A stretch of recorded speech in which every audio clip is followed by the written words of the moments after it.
चले जाना चाहता है। अब आगे के शेर देखते हैं। ना हो कमीज तो पावों से पेट ढक लेंगे, ये तो कितने मुनासिब हैं उस सफर के लिए। तो अब यहाँ पर व्यवस्थाएं जो बात की जा रही हैं, जो सरकार मुहैया कराती है, फिर उसी पे एक तरीके से एक तर्ज दिया है। क्या है?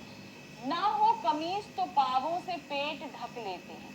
यहाँ पर आम जनता के पास अगर कपड़ा नहीं है पहनने को तो वो पैरों को मोड़ के ऐसे रख के अपने पेट को ढक लेगी, मगर कभी विद्रोह नहीं करती है कि नहीं मुझे ये चाहिए चीजें। वो अगर शोषित हो रही है तो शोषित होती रहेगी, लेकिन वो जनता विद्रोह नहीं करती है।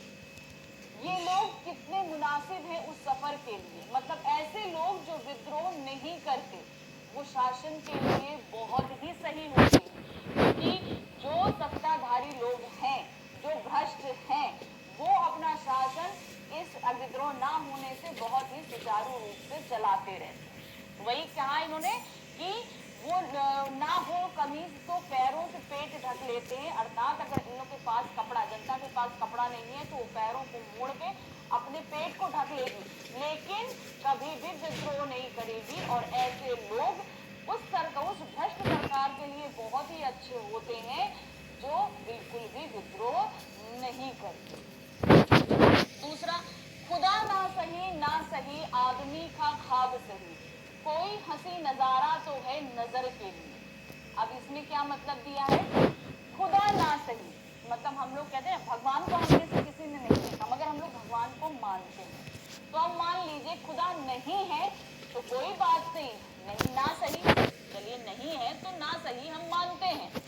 आदमी का ख्वाब सही है, मतलब वो आदमी के ख्वाबों में तो है, आदमी सपने तो देख रहा है, उन सपनों में भगवान को तो देख रहा है। अगर हकीकत में नहीं है तो ना सही, कम से कम आदमी के ख्वाबों में वो है, वो आदमी को सुकून। ये बात तो है। कोई हंसी नजारा तो है नजर के लिए, अर्थात अगर भगवान नहीं है तो ना सही ख्वाबों में है, कम से कम आंखों के लिए कोई अच्छा नजारा देखने के लिए कोई अच्छी चीज तो है। अर्थात कहने का मतलब है इस संसार में इतना भ्रष्टाचार, इतनी तकलीफें हो चुकी हैं, व्यक्ति इन सभी की तरफ नहीं देखा, इस दुनिया की तरफ नहीं देखना चाहता। जब आंखें बंद करता है तो कम से कम उसे वो भगवान दिखता तो है, जो माना की हकीकत नहीं है, ख्वाब ही है, लेकिन वो हसीन है, सुख देता है आदमी को। तो इस तरीके से ये दो शेर यहाँ पर खत्म हुए। जैसे अब हम प्रसंग देखेंगे और इसके बाद इन दोनों शेरों का भावार्थ भी देखेंगे। प्रस्तुत पंक्तियां पाठ पुस्तक आरोह भाग 1 से संकलित गजल से उद्धृत है। यह गजल दुष्यंत कुमार द्वारा रचित है। उनके गजल संग्रह साए में धूप से ली गई है।